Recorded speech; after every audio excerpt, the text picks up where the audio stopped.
Un objet ne peut pas raconter leur histoire parce que leur histoire est complètement inédite et presque surréaliste. Ce monsieur est le premier élu de confession juive de l'histoire des États-Unis. On parle toujours des Américains, de la politique américaine, de l'histoire. Mais qui sait que le premier élu, qui est l'un des rédacteurs de la première constitution américaine, est marocain, un juif marocain, et il est des Saoudiens. Ça n'est nulle part ailleurs. Vous ne trouvez pas ça dans les livres d'histoire. Comment il s'appelle?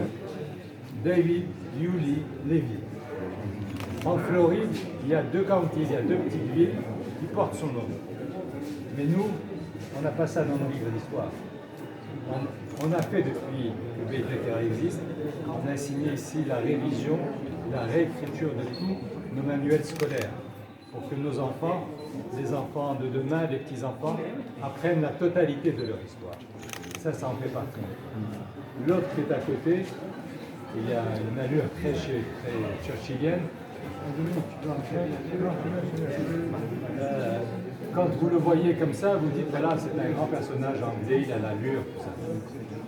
Ce monsieur a été dans les années 30, d'abord secrétaire ministre des Transports en Angleterre. Il a été ensuite ministre des Finances, mais surtout, il a été ministre de la Défense et ministre de la Guerre en 39-40. C'est-à-dire au moment où l'Angleterre était sous les bombes, c'était la Deuxième Guerre mondiale. C'est un Marocain, juif, originaire d'Essaouira, qui était le ministre de la Défense et de la Guerre. Et pour ceux qui ont été à Londres, vous voyez, les passages cloutés sont éclairés par des boules jaunes qui sont posées sur des piliers. Les Anglais appellent ça Belisha Beacons. Vous l'avez dit, moi j'avais Belisha didn't sound really British, what does it mean?